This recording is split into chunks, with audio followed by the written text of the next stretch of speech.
बिस्मिल्लाहिर्रहमानिर्रहीम। अस्सलाम वालेकुम students. Dear students, last time हमने चैप्टर नंबर 17 स्टार्ट किया था, hemi coordinates and invertebrate coordinates. तो लास्ट लेक्चर नंबर 1 में मैंने आपको हेमी कोऑर्डिनेट्स की क्लासिफिकेशन बताई थी, इनवर्टिब्रेट कोऑर्डिनेट्स के बारे में बताया था, कोऑर्डिनेट्स की क्लासिफिकेशन आपको बताई थी। तो आज के लेक्चर नंबर 2 में हम हेमी कोऑर्डिनेट्स को ही आगे कंटिन्यू करेंगे। तो हेमी कोऑर्डिनेटा की आपको मैंने कैरेक्टरिस्टिक्स बताई थी और जहाँ पे हमने अपनी बात एंड की थी वो उसकी क्लासिफिकेशन थी। तो हेमी कोऑर्डिनेट्स की 3 क्लासेस आपको मैंने बताई थी। तो उसमें से आज पहली क्लास को हम स्टडी करने जा रहे हैं, that is class Enteropneusta. Class Enteropneusta, commonly they are called as acorn worm. ठीक है, तो क्लास एंटीरोन्यूस्टा के आज के लेक्चर के बाद आपको उसकी कैरेक्टरिस्टिक्स आ जाएंगी इंशाल्लाह ताला। उसके डाइजेस्टिव सिस्टम के बारे में हम पढ़ेंगे, ये उसके मेंटेनेंस फंक्शन में आ जाता है, सारे पैरामीटर जो हैं। फिर हम स्टडी करेंगे एंटीरोन्यूस्टा के मेंबर्स का nervous system, then excretory and respiratory system, then circulatory system, and in the last we will study the reproductive and development. Reproduction and development को हम स्टडी करेंगे। तो सबसे पहले ये जो क्लास एंटीरोन्यूस्टा है, इसकी कैरेक्टरिस्टिक्स हम देखते हैं। तो जैसा कि ये मैंने ब्रैकेट्स में लिखा हुआ है कि जो एंटीरोन्यूस्टा है, they are called as acorn worm. Acorn worm, acorn basically last time हमने बात की थी, अकॉन एक ट्री का नाम है। तो इसके फ्रूट को अकॉन फ्रूट कहते हैं। ये आपको स्क्रीन पे नजर आ रहा है। ये इसको अगर हम इसको उर्दू में बताएं तो शाह बलूत का दरख्त, शाह बलूत का जो दरख्त होता है उसको अकॉन ट्री कहते हैं। तो इसका जो फ्रूट है दैट इज अकॉन फ्रूट। तो ये जो क्लास है इसको अकॉनवर्म इसलिए कहते हैं because the front of animal resemble with the fruit of acorn. ये आपको एक जनरलाइज्ड अकॉनवर्म दिखाया गया है इस वाली डायग्राम में। देखें, ये एनिमल का फ्रंट है, ये उसकी बैक है। तो ये जो उसका फ्रंट पार्ट है that resemble with that of this acorn fruit. ठीक है, so they are called as acorn worm. Clear हो गया students? Why Enteronusta are called as acornworm? Because the front part of animal resemble with the fruit of acorn, so they are called as acornworm. So in animals की जो body है that is divided into 3 parts. Number 1 is the proboscis, number 2 collar, and number 3 is the trunk. Body के 3 हिस्से हैं, proboscis, collar and trunk. ये वाला जो part है जहां पे इस टाइम मैं पॉइंटर अपना मूव कर रहा हूं, this one, this is called as proboscis.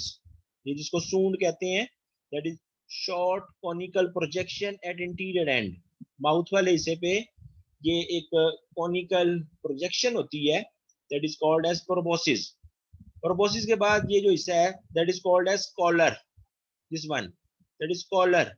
Collar is ring like structure which is present posterior to the proboscis. proboscis के posterior side पे ये collar present है। अब ये हो गया जी proboscis, this one is a proboscis, this one is the collar। और यहाँ से लेके ये एनिमल वर्म है तो एंड तक ये सारा जो पार्ट है that is called as trunk, and trunk is the elongated part of the body। जैसे आप लोगों ने टेबम पढ़े हुए हैं, तो टेबम की बॉडी भी जो ना वो रिबन लाइक होती है, इलोंगेटेड होती है, वर्म लाइक है। तो इसकी बॉडी भी जो ना वर्म वर्म है तो इलोंगेटेड बॉडी है। तो that part is called as trunk.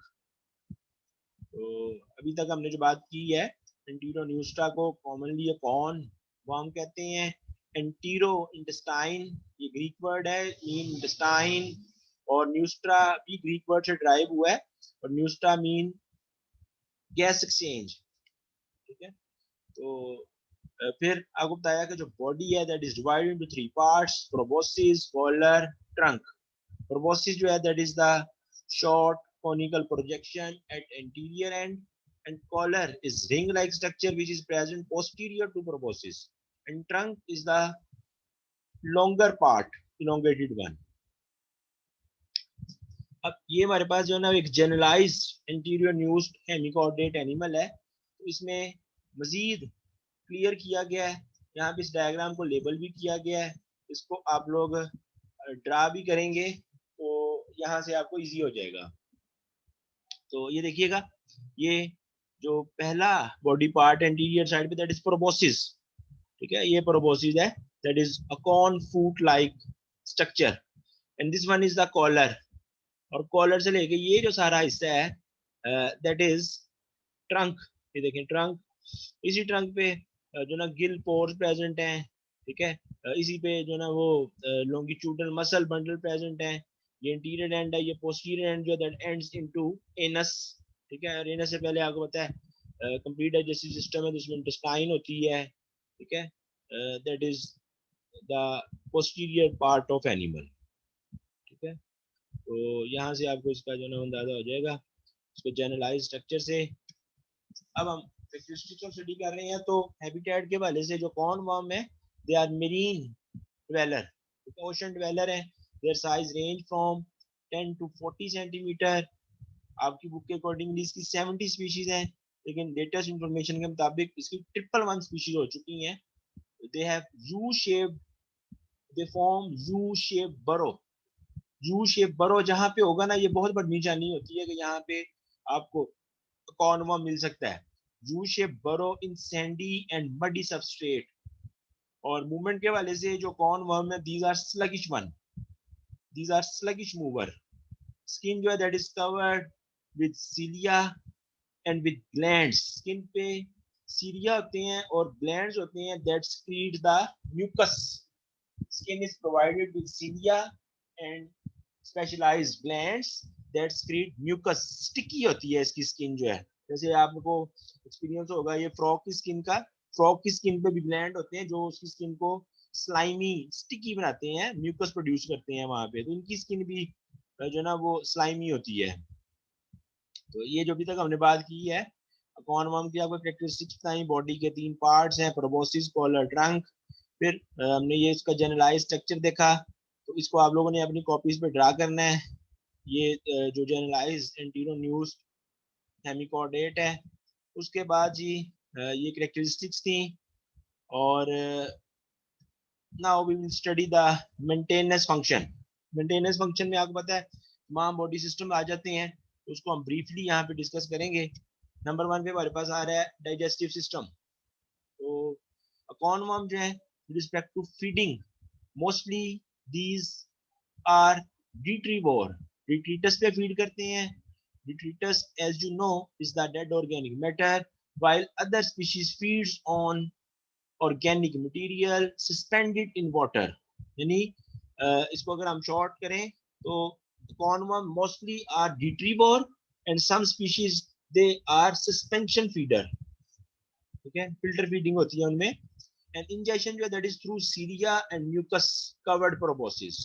This structure जो है ये जो प्रोबोसिस है, इसके ऊपर भी सीरिया होते हैं और ये म्यूकस प्रेजेंट होती है, जिससे जो प्रे है वो इजीली स्टिक कर जाता है, और फिर वो जो प्रे है फिर वो माउथ में एंटर होता है। तो इंजेक्शन में प्रोबोसिस का रोल है।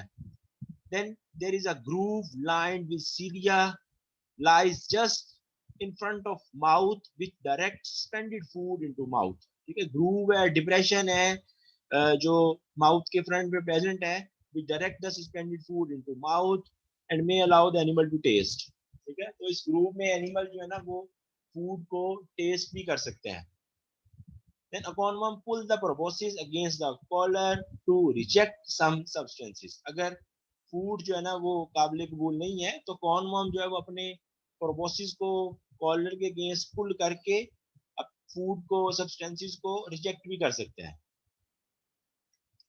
अब ये हमारे पास एलिमेंट्री कैनाल है, उसके बारे में हम डिस्कस करेंगे। सिंपल ट्यूबुलर डाइजेस्टिव ट्रैक है, mouth lead to pharynx, pharynx lead to oesophagus, oesophagus के बाद जनरली एनिमल्स में स्टमक होता है, लेकिन कॉर्नवर्म की ये यूनिक प्रॉपर्टी है कि कॉर्नवर्म में स्टमक नहीं होता, बल्कि एसोफेगस के बाद इंटेस्टाइन आ जाती है। उसकी रीजन ये है, स्टमक क्यों नहीं होता कॉर्नवर्म में, because they are detritivore and filter feeder, ठीक है, तो उनको बहुत ज्यादा डाइजेशन पे एफर्ट नहीं पुट करनी पड़ती, इसलिए उनमें स्टमक एब्सेंट है।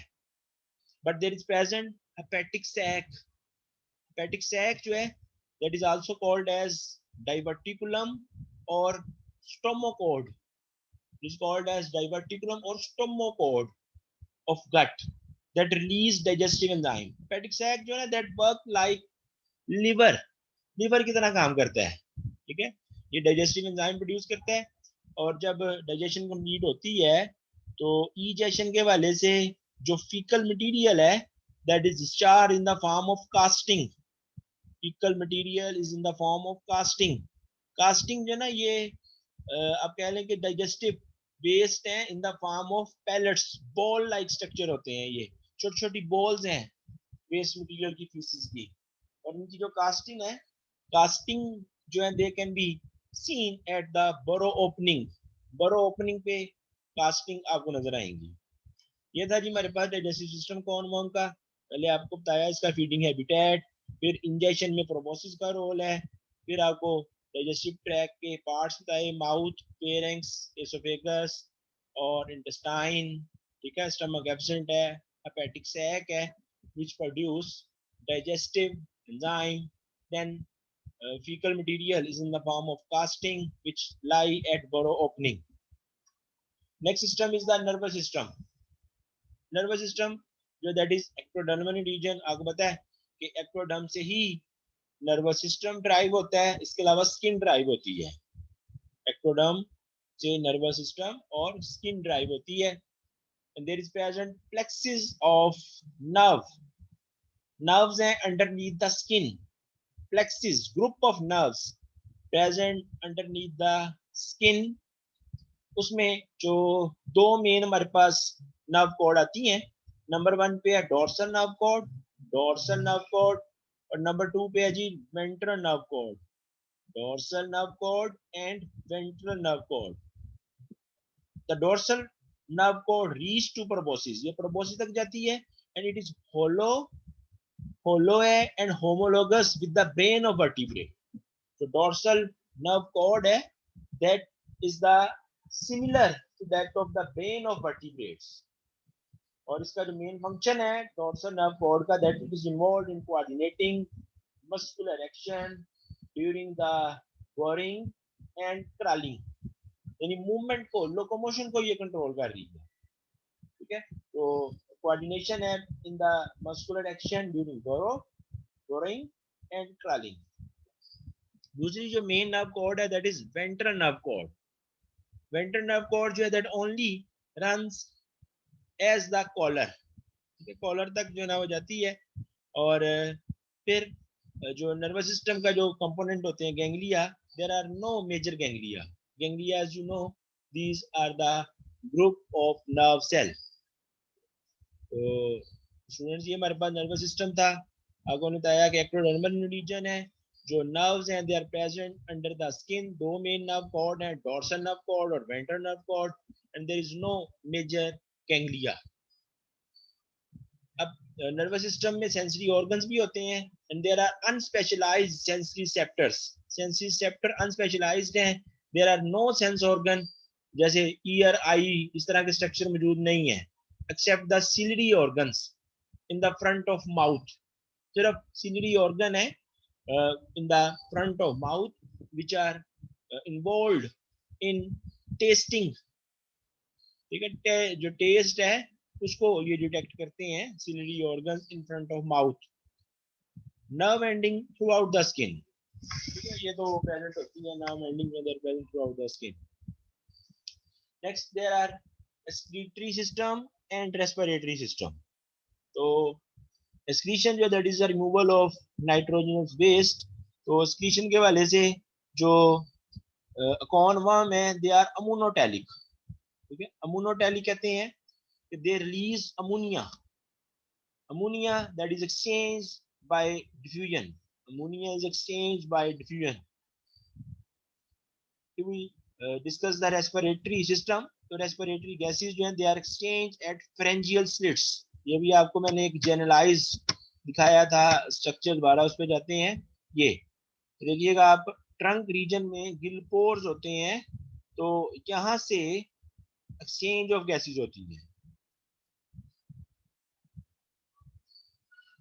तो फ्रेंजियल स्लिट से फिर ईच जो स्लिट है that consist of a branchial chamber opening to the pharynx through U-shaped cleft cut part को कहते हैं, and cilia push water through the slits maintaining a constant flow. cilia जो है उनका काम है, आपको बताया था स्किन पे cilia होते हैं तो वो वाटर को पुश करते हैं ताकि जो है ना वो वाटर का कांस्टेंट फ्लो जो ना वो रह सके.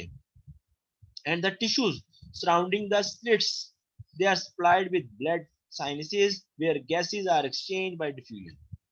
Tissues surrounding the slits, they are supplied with blood sinuses where gases are exchanged by diffusion. Next is the circulatory system. Circulatory system के वाले से जो अकॉन वर्म है, they have open circulatory system in which blood flows through tissue sinuses. तो उस वाले से there is present one dorsal and ventral contractile blood vessel. एक dorsal blood vessel है, दूसरी ventral blood vessel है. उसमें जो dorsal blood vessel है that is above the gut and that deliver blood to sinus basically space को कहते हैं, sinus in proboscis that contain a muscular sac.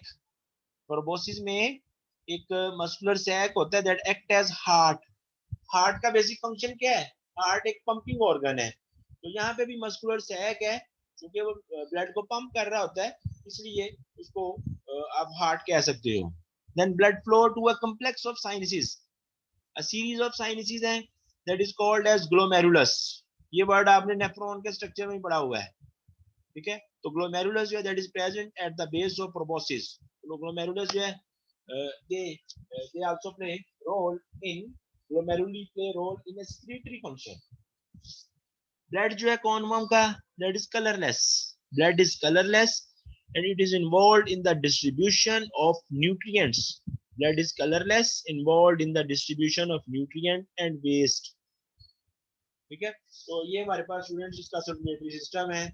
उस वाले से आपको ने बताया ओपन सर्कुलेटरी सिस्टम है, उसमें डॉर्सल और वेंट्रल कॉन्ट्रैक्टाइल ब्लड वेसल है, प्रोबोसिस में एक मस्कुलर सैक है that is called as heart, फिर जो ब्लड है that flows over a series of sinuses called as glomerulus, और जो ब्लड है that is colourless and involved in the distribution of nutrients and waste.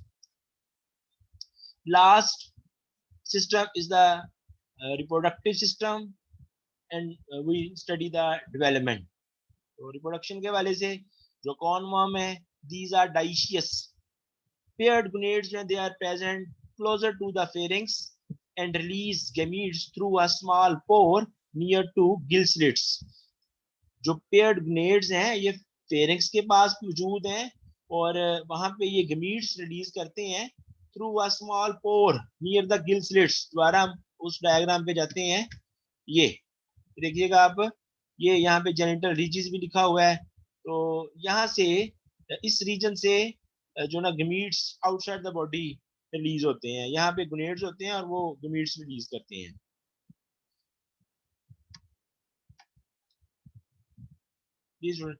अब जो spanning है, स्पानिंग आपको मैंने लास्ट टाइम भी हमने स्टडी किया था, स्पानिंग जो है ये सेम टाइम पे होनी चाहिए. स्पानिंग क्या है कि release of egg and sperm must be at same time. देखें एक्सटर्नल फर्टिलाइजेशन में होती है तो सेम टाइम पे गमीट्स प्रोड्यूस होंगे और सेम टाइम पे रिलीज होंगे तभी सक्सेसफुल फर्टिलाइजेशन होगी ना. तो इसलिए जो स्पानिंग है that is under the spanning pheromones. ये सर्टेन केमिकल्स हैं which control the spanning process और इनकी डेवलपमेंट के दौरान एक लार्वा बनता है, इसका नाम आपको जरूर आना चाहिए, that is called as tornaria larva. Tornaria larva जो अकॉनवर्म का लार्वा है that is called as tornaria larva. ये आपसे एमसीक्यू में पूछा जा सकता है और शॉर्ट क्वेश्चन में भी.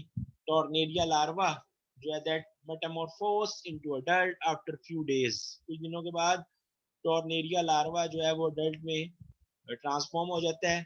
Basically this larva is created planktonic है, फ्री स्विमिंग है, planktonic mean free swimming, and it is similar to bipinnaria larva of starfish. Starfish आप लोगों ने लास्ट चैप्टर में पढ़ा था, तो उनका लार्वा जो है स्टारफिश का उसको बाइपिनेरिया कहते हैं. तो टॉर्नेरिया लार्वा और बाइपिनेरिया लार्वा, इन दोनों के अंदर जो ना सिमिलैरिटी है, this similarity suggests the close phylogenetic link between these two groups.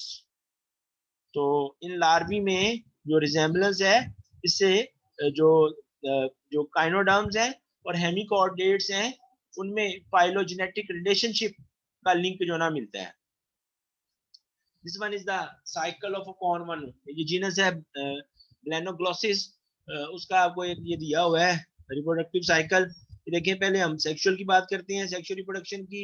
ये हमारे पास एक अडल्ट कॉर्नवर्म है. देखें इसमें गमीट प्रोड्यूस हुए, गमीट्स जो है ये स्पर्म है, and this one is egg. तो दोनों फ्यूज होंगे.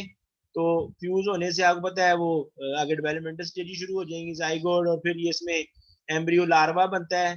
तो this larva that is tornaria larva, अभी जिसकी हमने लास्ट स्लाइड में बात की है, दैट इज प्लैंक्टोनिक लार्वा. ठीक है, फिर tornaria larva after few days this converts into adult. This one is the sexual reproduction. This is the sexual reproduction. यहाँ पे आपकी बुक में एसेक्सुअल डिस्कस नहीं किया हुआ, लेकिन आपको पता होना चाहिए एसेक्सुअल रिप्रोडक्शन जो है ना, दैट इज थ्रू ऑटोटोमी.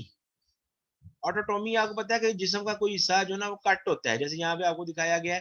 ये देखें, ये पार्ट कट हुआ, फिर उसमें इलोंगेशन होती है, और इवेंचुअली वो इलोंगेशन के बाद वो जो पार्ट है that transform into a complete adult.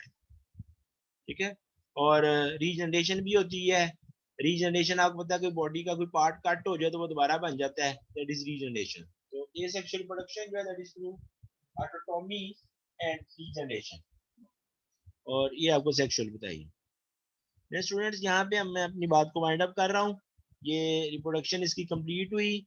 तो नेक्स्ट टाइम इंशाल्लाह ताला जो नेक्स्ट हमारा लेक्चर नंबर 3 होगा, उसमें हम हेमिकॉर्डेट्स की सेकंड क्लास को जो ना स्टडी करेंगे.